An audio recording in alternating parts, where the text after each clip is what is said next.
Hello all, എല്ലാവർക്കും i+ന്റെ പുതിയൊരു ക്ലാസ്സിലേക്ക് സ്വാഗതം. അപ്പം നമ്മൾ ക്വസ്റ്റ്യൻസ് ആയിരുന്നു ഡിസ്കസ് ചെയ്തുകൊണ്ടിരുന്നത്. നമുക്ക് നെക്സ്റ്റ് ക്വസ്റ്റ്യനിലേക്ക് പോകാം. സോ 42ാമത്തെ ക്വസ്റ്റ്യൻ എന്ന് പറയുന്നത് A researcher digests a 1 mbp circular plasmid containing random DNA with EcoR1 assuming equal base frequencies, approximately how many fragments would be generated? Again ഒരു mathematical problem ആണ് ഇവിടെ ചോദിച്ചിരിക്കുന്നത്. ഭയങ്കര സിമ്പിളായിട്ട് നമുക്ക് ആൻസേഴ്സ് കണ്ടെത്താനായിട്ട് സാധിക്കുന്ന രീതിയിലുള്ള ഒരു പ്രോബ്ലമാണ്. ഇപ്പം നമുക്ക് നോക്കാം. ദ എൻസൈംസ് അല്ലെ, എവരി റെസ്ട്രിക്ഷൻ എൻസൈം, EcoR1 എന്ന് പറയുന്നത് ഒരു റെസ്ട്രിക്ഷൻ എൻസൈം ആണെന്നുള്ള കാര്യത്തിൽ ഡൗട്ട് ഇല്ലല്ലോ. സോ EcoR1 എന്ന് പറയുന്നത് ഒരു റെസ്ട്രിക്ഷൻ എൻസൈം ആണ്.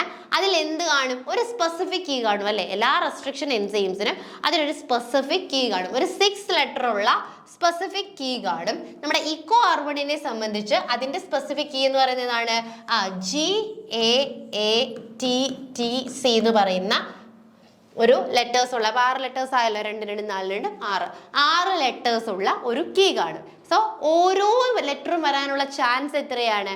അതായത് DNA മൊത്തത്തിൽ അഡിനിൻ, തൈമിൻ, ഗുവാനിൻ, സൈറ്റോസിൻ, ഇങ്ങനെ ചാൻസസ് ഉണ്ട്. 4 ലെറ്റേഴ്സ് ആണുള്ളത്. അപ്പൊ G വരാനുള്ള ചാൻസ് എത്രയാണ്? 4ൽ 1 ചാൻസ് ആണുള്ളത് അല്ലേ. അഡിനിൻ വരാം, സൈറ്റോസിൻ വരാം, ഗുവാനിൻ വരാം, തൈമിൻ വരാം. അപ്പൊ അതിൽ G തന്നെ വരണമെങ്കിൽ 4ൽ 1 ചാൻസാ. അപ്പൊ ഇതുപോലെ ഈ 6 എണ്ണവും വരാനുള്ള ചാൻസ് എത്രയാണ്? 4ൽ 1. 4 എവിടുന്ന് വന്നെന്ന് മനസ്സിലായല്ലോ. നമുക്ക് 4 ബേസ് പെയർസ് അല്ലേ ഉള്ളത്.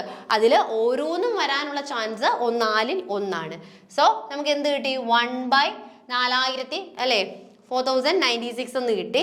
So the distance means the enzyme find spots to cut എന്താണ്? 4096 ലെറ്റേഴ്സ്. സോ ദ കാൽക്കുലേഷൻ നമുക്കെന്ന് പറയുന്നത് DNA ഈസ് 1 mbp എന്ന് നമുക്ക് ക്വസ്റ്റ്യനിൽ തന്നിട്ടുണ്ട്. 1 mbp എന്ന് പറയുമ്പം ഏകദേശം എത്രയാണ്? വൺസ് അല്ലെ, 10 ലക്ഷം. സോ അത് നമ്മൾ എന്ത് ചെയ്യണം? ഇതുമായിട്ട് ഡിവൈഡ് ചെയ്യണം. ആ സമയത്ത് നമുക്ക് 244 എന്നുള്ള ആൻസർ കിട്ടും. അപ്പൊ ക്ലിയർ ആയോ? എല്ലാത്തിനും ഒരു 6 ഈ ലെറ്റർ ഒന്നും അറിയണമെന്ന് പോലും ഇല്ല അല്ലേ. 6 ലെറ്റേഴ്സ് കാണും. ആ 6 ലെറ്റേഴ്സ് വരാനുള്ള ചാൻസ് എന്ന് പറയുന്നത് 1. അപ്പൊ 4ൽ 1 ചാൻസ് ആണുള്ളത്. അപ്പൊ 6 എണ്ണം വരാനുള്ളത് 1/4 × 1/4 × 1/4 ചെയ്യുന്ന സമയത്ത് ഈ ഒരു സംഖ്യ നമുക്ക് കിട്ടും. അതിനുശേഷം നമുക്ക് വെയിറ്റ് പറഞ്ഞിട്ടുണ്ട്. വെയിറ്റുമായിട്ട് എന്ത് ചെയ്യുക? അതിനെ ഡിവൈഡ് ചെയ്യുകയാണ് ചെയ്യേണ്ടത്. ലെങ്ത്തുമായിട്ട് ഡിവൈഡ് ചെയ്യുകയാണ് ചെയ്യേണ്ടത്. നമ്മുടെ ആൻസർ 257.14 അതുമായിട്ട് അടുത്ത് വരുന്ന ആൻസർ 244 ആണ്. വളരെ സിമ്പിൾ ആണല്ലേ. നമ്മൾ ഒന്നും ചെയ്തിട്ടില്ല. തന്നിരിക്കുന്ന ഡേറ്റയിൽ ഈ 1 MB മാത്രമേ ഉള്ളൂ. സോ നമ്മൾ എന്ത് ചെയ്തു? ഓരോന്നിനെയും ആ ഒരു റെസ്ട്രിക്ഷൻ വരാനുള്ള ചാൻസ് നോക്കി ആ ചാൻസെ ഡിവൈഡഡ് ബൈ 1 ചെയ്യുകയാണ് ചെയ്തത്. സോ 43ാമത്തെ ക്വസ്റ്റ്യനിലേക്ക് പോകാം. Which of the following approaches is not commonly employed in idiotype or marker assisted plant breeding? Which of the following approaches is not commonly employed in idiotype or marker assisted plant breeding? എന്താണ് ചെയ്യാത്ത കാര്യം ഏതെന്നാണ് ചോദിച്ചിട്ടുള്ളത്. അപ്പം marker assisted breeding അഥവാ MAB എന്താന്ന് ചോദിച്ചു കഴിഞ്ഞാലോ, fast efficient precise plant or animal breeding technique that use DNA markers അല്ലെ. DNA മാർക്കേഴ്സ് ഉപയോഗിച്ചുകൊണ്ട് നടത്തുന്ന പ്ലാന്റ് ബ്രീഡിംഗ് ടെക്നിക്കുകളാണ് ഏതെന്ന് പറയുന്നത്? മാർക്കർ അസിസ്റ്റന്റ് പ്ലാന്റ് ബ്രീഡിംഗ് എന്ന് പറയുന്നത്.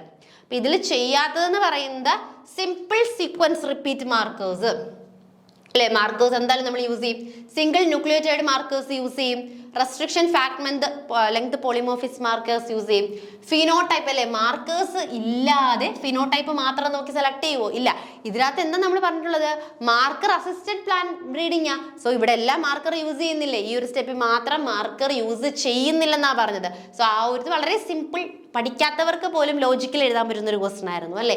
അതായത് ഇവിടെ പറഞ്ഞിട്ടുണ്ട് മാർക്കർ അസിസ്റ്റഡ് പ്ലാന്റ് ബ്രീഡിംഗിൽ എംപ്ലോയ് ചെയ്യാത്തത് ഏതെന്നാ ചോദിച്ചിരിക്കുന്നത്. മാർക്കർ അസിസ്റ്റന്റ് പ്ലാന്റ് ബ്രീഡിംഗ് എന്ന് പറയുമ്പോൾ എന്താ? അതിലൊരു മാർക്കർ യൂസ് ചെയ്തുകൊണ്ടാണ് പ്ലാന്റ് ബ്രീഡിംഗ് നടത്തുന്നത്. ഇവിടെ പറഞ്ഞേക്കുന്നത് എന്താ? വിത്തൗട്ട് മോളിക്കുലാർ മാർക്കർ, മാർക്കർ ഇല്ലാതെ എന്ന്. That statement will be wrong. 44ാമത്തെ ക്വസ്റ്റ്യനിലേക്ക് പോവാം. To achieve long-term stable expression of a transgene in a cultured cell line across multiple generation, the gene delivery method most suitable is. To achieve a long-term stable expression of a transgene, ഒരു ട്രാൻസ്ജീന് എന്ത് ചെയ്യണം, long term stable ആയിട്ട് long time നിലനിൽക്കണമെങ്കിൽ, അല്ലെങ്കിൽ ഇത് multiple ജനറേഷനിൽ എന്ത് ചെയ്യണം, നിലനിൽക്കണമെങ്കിൽ ഏത് ജീൻ ഡെലിവറി മെത്തേഡാണ് ഏറ്റവും പോസിബിൾ അല്ലെങ്കിൽ ഏറ്റവും സ്യൂട്ടബിൾ എന്നാണ് ചോദിച്ചിട്ടുള്ളത് അല്ലേ. ഏത് ജീൻ ഡെലിവറി മെത്തേഡ് ഉപയോഗിച്ചുകൊണ്ട് നമുക്ക് സ്യൂട്ടബിൾ ആയിട്ട് അത് ചെയ്യാം. So for a gene to stay in a cell line for a long time അല്ലെ, ഒരു സെൽ ലൈനിൽ ആ ഒരു ജീൻ ലോങ് ടൈം നിൽക്കുകയും അത് എന്ത് ചെയ്യുകയും ചെയ്യുക, തലമുറകളിലൂടെ കൈമാറ്റം ചെയ്യപ്പെടുകയും ചെയ്യണമെങ്കിൽ നമ്മൾ ലെന്റിവൈറൽ വെക്ടേഴ്സ് അല്ലെ, ലെന്റിവൈറൽ വെക്ടേഴ്സ് ആണ് യൂസ് ചെയ്യുന്നത്. The great at carrying genes into the cell and permanently swing them into the host genome അല്ലെ. അവരാണ് ഈ ഒരു ട്രാൻസ്ജീനെ ക്യാരി ചെയ്യാനായിട്ട് കൂടുതൽ എഫിഷ്യൻ്റ് ആയിട്ടുള്ളത്. അത് കുറേ കാലം എന്ത് ചെയ്യുന്നു, നിലനിർത്താനും നെക്സ്റ്റ് ജനറേഷനിലേക്ക് പാസ് ചെയ്യാനായിട്ടും സഹായിക്കുന്നത്. സോ 44ന്റെ ആൻസർ എന്ന് പറയുന്നത് ലെന്റിവൈറൽ വെക്ടേഴ്സ് എന്നുള്ളതാണ്. 45ാമത്തെ ക്വസ്റ്റ്യനിലേക്ക് പോകാം. Which of the following is a systemic fungicide used to control powdery mildew അല്ലെ. ഡിസീസുമായി ബന്ധപ്പെട്ടിട്ടുള്ള ഒരു ക്വസ്റ്റ്യൻ ആണ്. പൗഡറി മിൽഡ്യൂ ഉണ്ട്, റബ്ബറിനൊക്കെ കോസ് ചെയ്യുന്ന ഒരു മെയിൻ ഡിസീസ് ആണ് പൗഡറി മിൽഡ്യൂ എന്ന് പറയുന്നത്. അപ്പൊ ഇതിന് കാരണമായിട്ടുള്ള ഫംഗസ് ആണ് അല്ലെ. അപ്പൊ ഈ ഫംഗസിനെ അഗെയിൻസ്റ്റ് ആയിട്ട് യൂസ് ചെയ്യുന്ന സിസ്റ്റമിക് ഫംഗിസൈഡ് ഏത് എന്നാണ് ക്വസ്റ്റ്യനിൽ ചോദിച്ചിട്ടുള്ളത്. സോ നോക്കാം, കോണ്ടാക്ട് ഫംഗിസൈഡ്സും ഉണ്ട്, സിസ്റ്റമിക് ഫംഗിസൈഡ്സും ഉണ്ട്. കോണ്ടാക്ട് ഫംഗിസൈഡ്സ് എന്ന് പറയുമ്പോൾ നമ്മൾ ഔട്ട്സൈഡ് ആണ്, ഉള്ളിലേക്ക് പോകുന്നില്ല. നമ്മൾ ജസ്റ്റ് എന്താണ്, പുറമേ സ്പ്രേ ചെയ്യുന്ന സൾഫർ ബോഡക്സ് മിക്സ്ചർ പോലെയുള്ളവയാണ് കോണ്ടാക്ട് ഫംഗിസൈഡ്സ് എന്ന് പറയുന്നത്. നമ്മളത് പ്ലാന്റിന്റെ പുറത്തേക്ക് സ്പ്രേ ചെയ്യുകയാണ് ചെയ്യുന്നത്. എന്നാൽ സിസ്റ്റമിക് ഫംഗിസൈഡ്സ് എന്ന് പറഞ്ഞാൽ ഒരു മെഡിസിൻ നമ്മൾ കഴിക്കുമ്പോൾ ഉള്ളിലല്ലേ ആക്ഷൻ ഉണ്ടാവുന്നത്, അതേപോലെ തന്നെ പ്ലാന്റ് എന്ത് ചെയ്യണം, അതിനെ അബ്സോർബ് ചെയ്തിട്ട് അതിന്റെ സിസ്റ്റത്തിലേക്ക് എടുത്തിട്ട് ഫംഗസിനെ എന്ത് ചെയ്യാണ്, കില്ല് ഇൻസൈഡ് വെച്ച് അകത്ത് വെച്ച് കില്ല് ചെയ്യുകയാണ് ചെയ്യുന്നത്. സോ അങ്ങനെയുള്ള അല്ലെ ഇവരെയാണ് നമ്മൾ മോഫലൈൻസ് എന്ന് വിളിക്കുന്നത്. ഇത് ഫംഗസിന്റെ സ്കിന്ന് ബിൽഡ് ചെയ്യുന്നത് തന്നെ എന്ത് ചെയ്യും, പ്രിവെന്റ് ചെയ്യുകയാണ് ചെയ്യുന്നത്. സോ അങ്ങനെയുള്ളവരാണ് ഇതെന്ന് പറയുന്നത് ട്രൈഡോമോർഫ് എന്ന് പറയുന്നത്. ബാക്കിയൊക്കെ എന്താണ്, നമ്മളിപ്പോൾ പറഞ്ഞ പോലെ തന്നെ കോണ്ടാക്ട് ഫംഗിസൈഡ്സ് ആണ്. ഇപ്പൊ ഫംഗിസൈഡ്സിനെ നമുക്ക് രണ്ടായിട്ട് ഡിവൈഡ് ചെയ്യാം. കോണ്ടാക്ട് ഫംഗിസൈഡ്സുകൾ എന്നും സിസ്റ്റമിക് ഫംഗിസൈഡ്സ് എന്നും പറഞ്ഞിട്ടാണ് ഡിവൈഡ് ചെയ്യുന്നത്. അതിൽ കോണ്ടാക്ട് ഫംഗിസൈഡ്സിന് എക്സാമ്പിൾ ആണ് സൾഫർ സ്പ്രേയും ബോഡക്സ് മിക്സ്ചറും ലൈം ആപ്ലിക്കേഷനും. നമ്മൾ എന്താണ് ചെയ്യുന്നത്, പുറമേ അപ്ലൈ ചെയ്യുകയാണ് ചെയ്യുന്നത് അല്ലെ, ഉള്ളിലേക്ക് എടുക്കുന്നില്ല. എന്നാൽ ട്രൈഡോമോർഫ് എന്ന് പറയുന്നത് എന്താണ്, സിസ്റ്റമിക് ആണ്. നമ്മൾ പ്ലാന്റ് സിസ്റ്റത്തിലേക്ക് എടുത്തിട്ട് അവിടെ വെച്ച് എന്ത് ചെയ്യാണ്, ഫംഗസിനെ കില്ല് ചെയ്യാണ് ചെയ്യുന്നത്.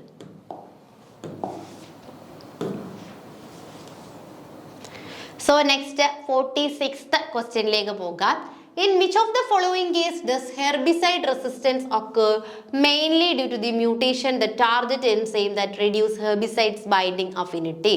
So നോക്കിയേ, which of the following case does herbicide resistance occurs? Herbicides resistance occur ചെയ്യുന്നത് mainly due to the mutation in the target enzyme that reduce herbicide binding affinity reduce ചെയ്യും. അത് ഏത് സാഹചര്യത്തിലാണെന്നാണ് ചോദിച്ചിരിക്കുന്നത്. ഹെർബിസൈഡ്സ് എന്ന് പറഞ്ഞാൽ എന്താണ്, കെമിക്കൽസ് ആണല്ലേ, വീഡ്സുകളെ കില്ല് ചെയ്യാനായിട്ട് യൂസ് ചെയ്യുന്ന കെമിക്കലുകളാണ് എന്തെന്ന് പറയുന്നത് ഈ ഒരു ഹെർബിസൈഡ്സ് എന്ന് പറഞ്ഞു കഴിഞ്ഞാൽ.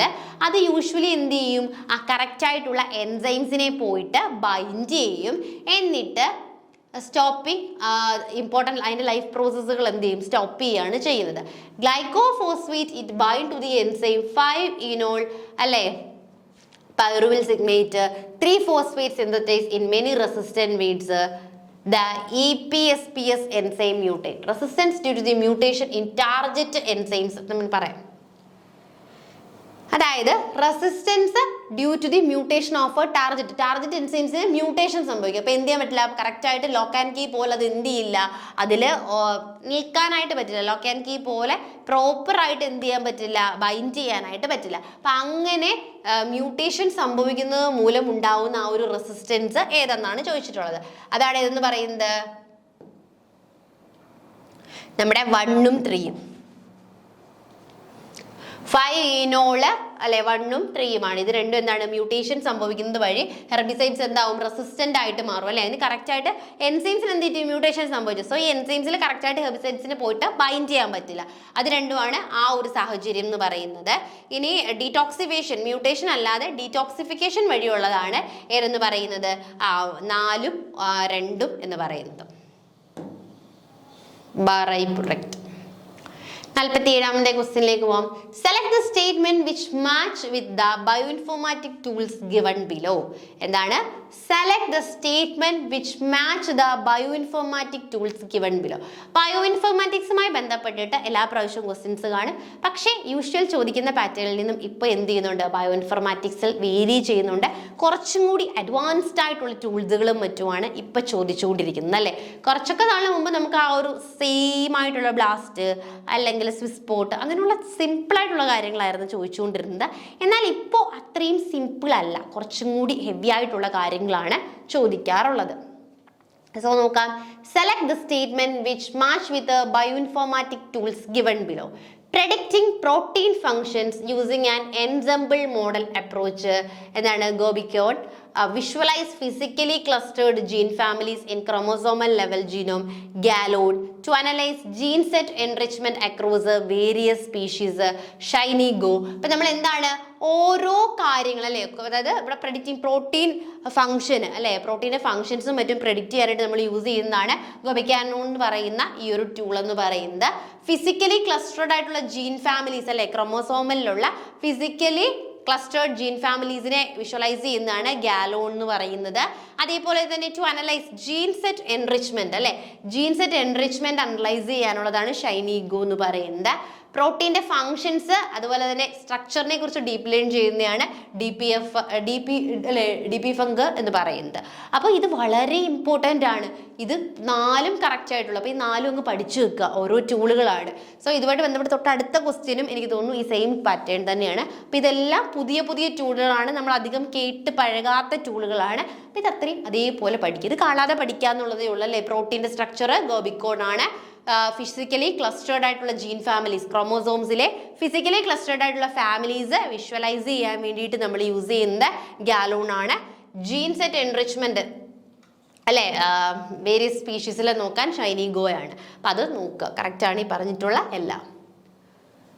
നെക്സ്റ്റ് നോക്കാം. Which of the following database tools would you use to perform these gene related task അല്ലേ. അപ്പം നിങ്ങൾക്ക് എന്ത് വേണം? ക്രോമോസോംസിന്റെ ലൊക്കേഷൻസ് അല്ലേ, visualising chromosomal location of a gene, ഒരു ജീനിലെ ലൊക്കേഷൻസ് കണ്ടെത്തണം.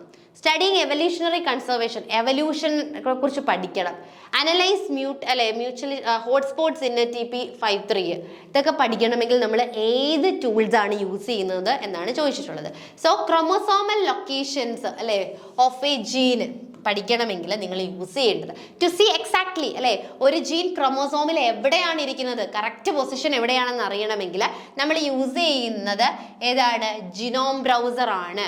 ആ ജിനോം ബ്രൗസർ എന്നതിന് UCSC ജിനോം ബ്രൗസർ അല്ലെങ്കിൽ എൻസംബിൾ ആണ് നമ്മൾ യൂസ് ചെയ്യുന്നത്. These act like Google maps അല്ലേ, കറക്റ്റ് ഗൂഗിൾ മാപ്പ് പോലെ നമ്മുടെ ലൊക്കേഷൻ എവിടെയാണെന്ന് കണ്ടെത്തി തരത്തില്ലേ ഗൂഗിൾ മാപ്പിൽ.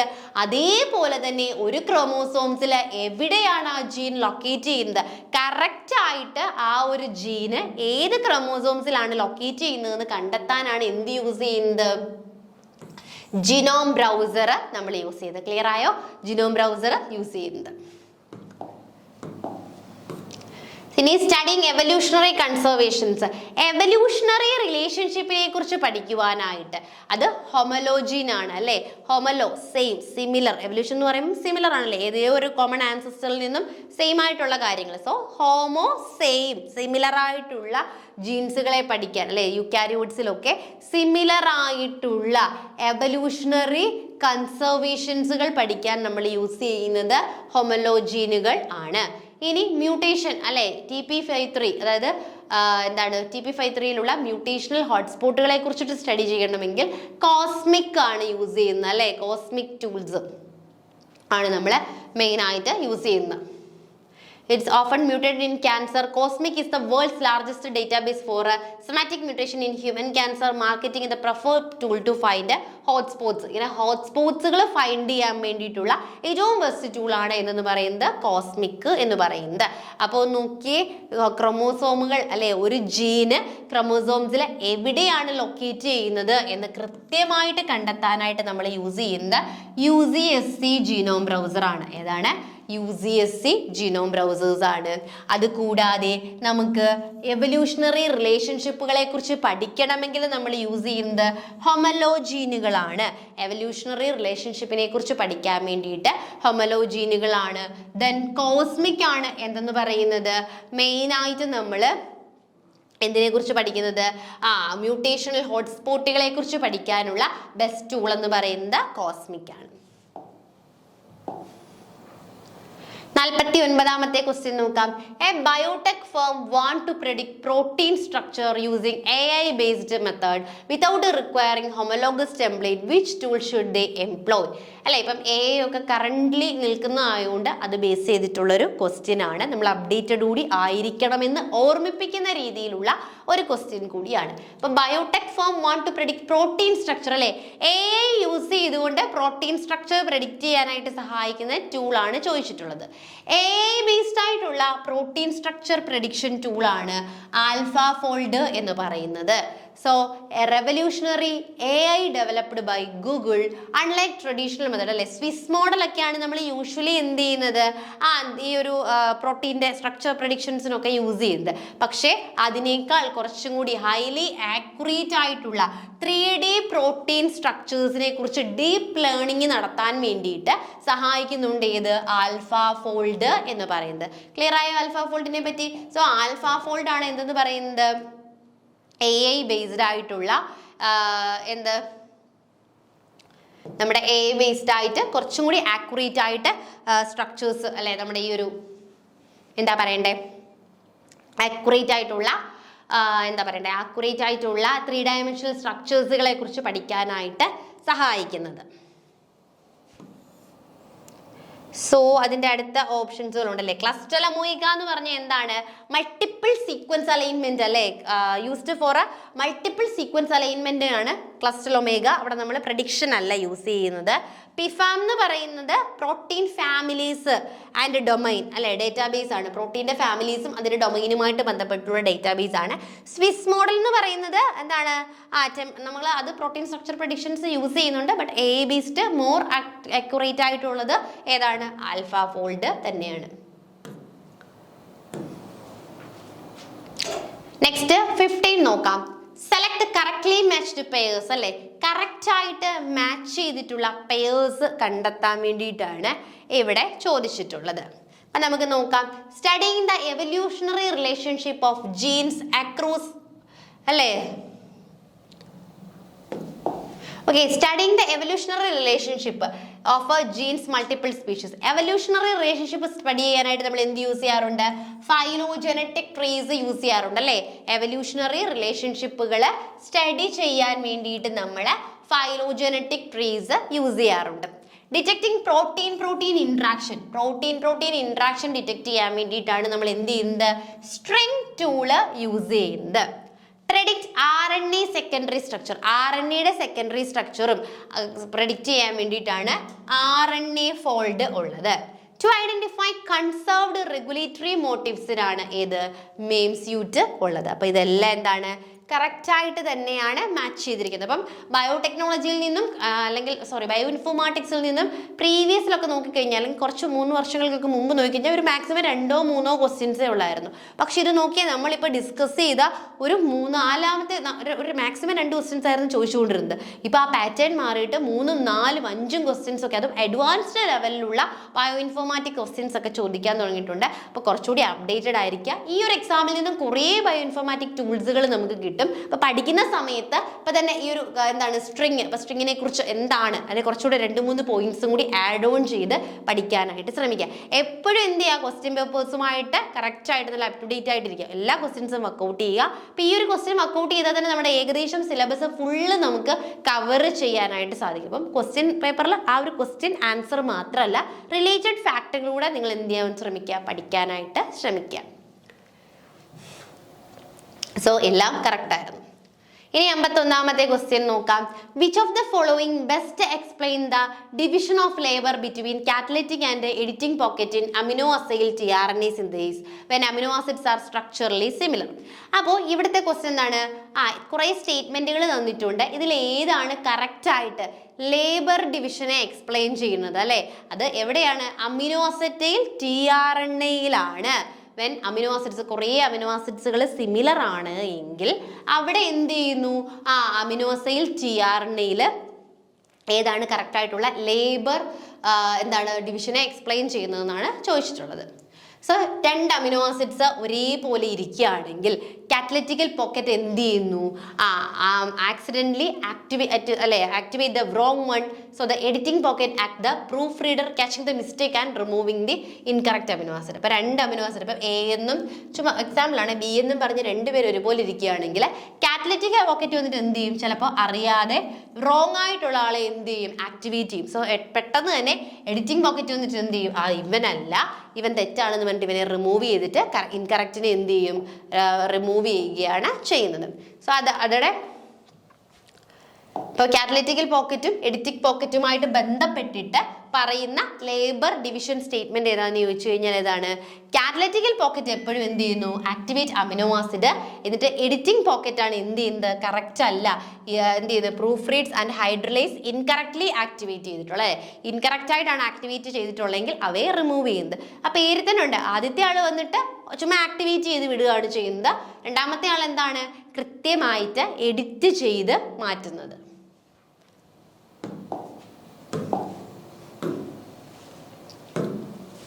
നെക്സ്റ്റ് നോക്കാം. Identify the correct set of combinations regarding a researcher generated transgenic mouse to verify how many copies of the transgene were integrated and whether it is expressed in the liver tissue. Which technique should be employed? അപ്പം correct set of combinations regarding a researcher generate. Researcher എന്ത് വേണം? ഒരു transgenic മൗസിനെ generate ചെയ്യണം. എന്നിട്ട് how many copies of അല്ലെ അതിൽ എത്ര കോപ്പീസ് ഓഫ് ട്രാൻസ്ജീൻസ് വെയർ ഇന്റഗ്രേറ്റ് ചെയ്തിട്ടുണ്ട് എന്ന് കണ്ടെത്തണം. അതായത് എന്താ ചെയ്യേണ്ടത്? ആദ്യം ഒരു ട്രാൻസ്ജീനെ എന്ത് ചെയ്യണം? ഇൻട്രൊഡ്യൂസ് ചെയ്യണം. അതായത് ഒരു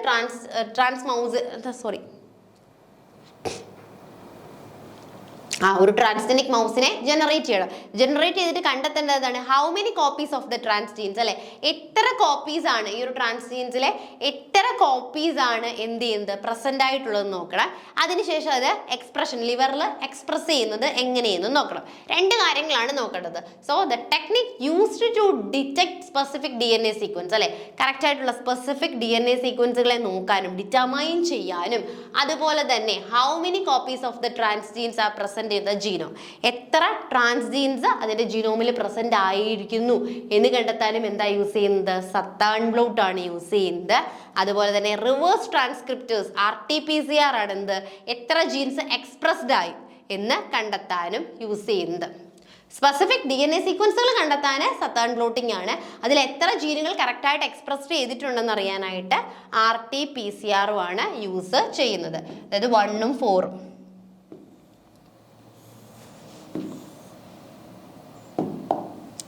സദേൺ ബ്ലോട്ട് വഴി നമുക്ക് ഹൗ മെനി കോപ്പീസ് ഓഫ് ട്രാൻസ്ജീനെ എക്സ്പ്രസ് ചെയ്തിട്ടുണ്ടെന്ന് എന്താണ് ഇന്റഗ്രേറ്റ് ചെയ്തെന്ന് മനസ്സിലാക്കാൻ പറ്റും. അതുപോലെ എക്സ്പ്രഷൻ മനസ്സിലാക്കണമെങ്കിൽ റിവേഴ്സ് ട്രാൻസ്ക്രിപ്റ്റേഴ്സ് ആണ് യൂസ് ചെയ്യുന്നത്. Identify the correct sequence of ecosystem from lowest to highest NPP. Net primary productivity lowest to highest ആണ് കണ്ടെത്തേണ്ടത്. എന്താണ് NPP അഥവാ നെറ്റ് പ്രൈമറി പ്രൊഡക്ടിവിറ്റി എന്ന് പറഞ്ഞാൽ it is the net amount of solar energy converted to chemical energy അല്ലെ net energy of net solar energy ആണ്. ഒരു പ്ലാന്റിന് കിട്ടുന്ന സോളാർ എനർജി അതെന്തായിട്ട് കൺവേർട്ട് ചെയ്തു? കെമിക്കൽ എനർജി ആയിട്ട് കൺവേർട്ട് ചെയ്തു. പ്രൊഡ്യൂസേഴ്സ് കൺവേർട്ട് ചെയ്യുന്ന ആ ഒരു എനർജിയാണ് NPP എന്ന് പറയുന്നത്. എന്നിട്ട് അതിൽ നിന്ന് എന്ത് സബ്സ്ട്രാക്ട് ചെയ്യണം? അവര് സെല്ലുലാർ റെസ്പിറേഷന് യൂസ് ചെയ്തിട്ടുള്ള എനർജി സബ്സ്ട്രാക്ട് ചെയ്യണം. It is a net amount of solar energy. Net amount of solar energy converted to chemical energy അല്ലെ കിട്ടിയ സോളാർ എനർജിയിൽ എത്ര കെമിക്കൽ എനർജി ആയിട്ട് കൺവേർട്ട് ചെയ്തു, അതിൽ നിന്ന് എന്ത് സബ്സ്ട്രാക്ട് കൂടി ചെയ്യണം? അവര് ബ്രീത്തിങ് റെസ്പിറേഷന് വേണ്ടിയിട്ട് യൂസ് ചെയ്തിട്ടുള്ള എനർജി. അതിൽ ഓപ്പൺ ഓഷ്യൻ എടുത്തു കഴിഞ്ഞാൽ എന്തായിരിക്കും? അവിടെ ന്യൂട്രിയൻസ് ലിമിറ്റഡ് ആണ്, അതുകൊണ്ട് തന്നെ പ്രൈമറി പ്രൊഡക്ടിവിറ്റി എന്താണ്? ലോവസ്റ്റ് ആയിരിക്കും. ഗ്രാസ് ലാൻഡ് എടുത്തു കഴിഞ്ഞാൽ ഏകദേശം ഒരു മോഡറേറ്റ് ആണ് അല്ലേ? സീസൺ റെയിൻഫോൾസ് ലിമിറ്റ്സ് ഉണ്ടായതുകൊണ്ട് തന്നെ മോഡറേറ്റ് ആണ്. ഇനി ടെംപ്ലേറ്റ് ഫോറസ്റ്റിൽ എന്താണ്? നല്ല വാട്ടർ ക്വാളിറ്റിയും ഹൈ സോയിൽ കണ്ടന്റും ഒക്കെ ഉള്ളതുകൊണ്ട് തന്നെ അവിടെ എന്തായിരിക്കും? പ്ലാന്റുകൾക്ക് ധാരാളം നല്ല രീതിയിൽ എന്ത് ചെയ്യാൻ പറ്റും? ഗ്രോ ചെയ്യാനായിട്ട് പറ്റും. ഇപ്പൊ സോളാർ എനർജി എന്തായിട്ട് മാറ്റാൻ പറ്റും? കെമിക്കൽ എനർജി ആയിട്ട് നല്ല രീതിയിൽ കൺവേർട്ട് ചെയ്യാനൊക്കെ സാധിക്കും. വെറ്റ്ലാൻഡിലായിരിക്കും എന്ത് ഏറ്റവും കൂടുതൽ കാണപ്പെടുന്നത്? കാരണം അബൻഡന്റ് ആയിട്ടുള്ള വാട്ടറിന്റെ അവൈലബിലിറ്റിയും അതുപോലെ തന്നെ ന്യൂട്രിയൻസിന്റെ അവൈലബിലിറ്റിയും അവിടെ ഉണ്ടായിരിക്കും. സോ നമ്മളോട് പറഞ്ഞിട്ടുണ്ടെങ്കിൽ എന്താണ്? Lowest to highest net primary productivity ഉള്ളത് കണ്ടെത്താനാണ്. ഏറ്റവും ലോവസ്റ്റ് ആയിട്ടുള്ളത് ഓപ്പൺ ഓഷ്യൻ ആണ്, then grassland, temperate deciduous forest and finally ഏറ്റവും കൂടുതലുള്ള എവിടെയാണ്? വെറ്റ്ലാൻഡിലായിരിക്കും നെറ്റ് പ്രൈമറി പ്രൊഡക്ടിവിറ്റി ഏറ്റവും അധികം ഉള്ളത്.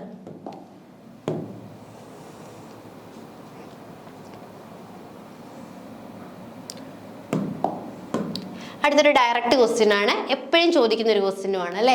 റോൺകിയസ് proposed a system of classifying plants based of. അപ്പൊ നമ്മൾ പലപ്പോഴും ഡിസ്കസ് ചെയ്ത കാര്യമാണ് റോൺകിയസ് ക്ലാസിഫിക്കേഷൻ സിസ്റ്റം. അപ്പൊ അദ്ദേഹം എന്തിന്റെ ബേസിസിലായിരുന്നു ക്ലാസിഫൈ ചെയ്തതെന്നുള്ളതാണ്. ഫോട്ടോസിന്തറ്റിക് പാത്വേയുടെ ബേസിസിലായിരുന്നോ? അല്ല. ഇത് ഡയറക്റ്റ് ആയിട്ട് ചോദിച്ചിട്ടുള്ള ഒരു സ്റ്റേറ്റ്മെന്റ് ടൈപ്പ് ആയിട്ടോ അല്ലെങ്കിൽ ഒരുപാട് കോംപ്ലക്സ് ആയിട്ടോ ഒന്നും ചോദിച്ചിട്ടില്ല. ഡയറക്റ്റ് ആയിട്ട് ചോദിച്ചിട്ടുള്ള ഒരു ക്വസ്റ്റ്യൻ ആണ്. വളരെ റെയർ ആയിട്ടായിരുന്നു ഈ ഒരു എക്സാമിന് ഡയറക്റ്റ് ക്വസ്റ്റ്യൻസ് ഉണ്ടായിരുന്നത്. സോ ഫോട്ടോസിന്തറ്റിക് പാത്വേ വെച്ചിട്ടാണോ? അല്ല. ഡോമിനന്റ് ഫോംസ് വെച്ചിട്ടാണോ? അല്ല. ഇൻഡിവിജ്വലിസ്റ്റിക് കൺസെപ്റ്റ് ഓഫ് വെജിറ്റേഷൻ അല്ലെങ്കിൽ യൂണിഫോമിറ്റി ഓഫ് പ്രൊപ്പഗേറ്റഡ് പ്ലാന്റ്സ് ഒക്കെ ആണോ? അല്ല. പിന്നെ എന്തിന്റെ ബേസിസിലായിരുന്നു?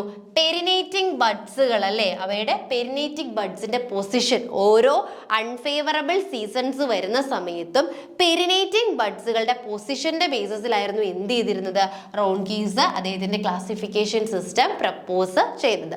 സോ 54ന്റെ കറക്റ്റ് ആയിട്ടുള്ള ആൻസർ എന്ന് പറയുന്നത് ഏതാണ്? ഡി ആണ്. അപ്പോൾ ഇന്ന് ഡിസ്കസ് ചെയ്ത ക്വസ്റ്റ്യൻസ് എല്ലാവർക്കും മനസ്സിലായെന്ന് വിശ്വസിക്കുന്നു. Thank you.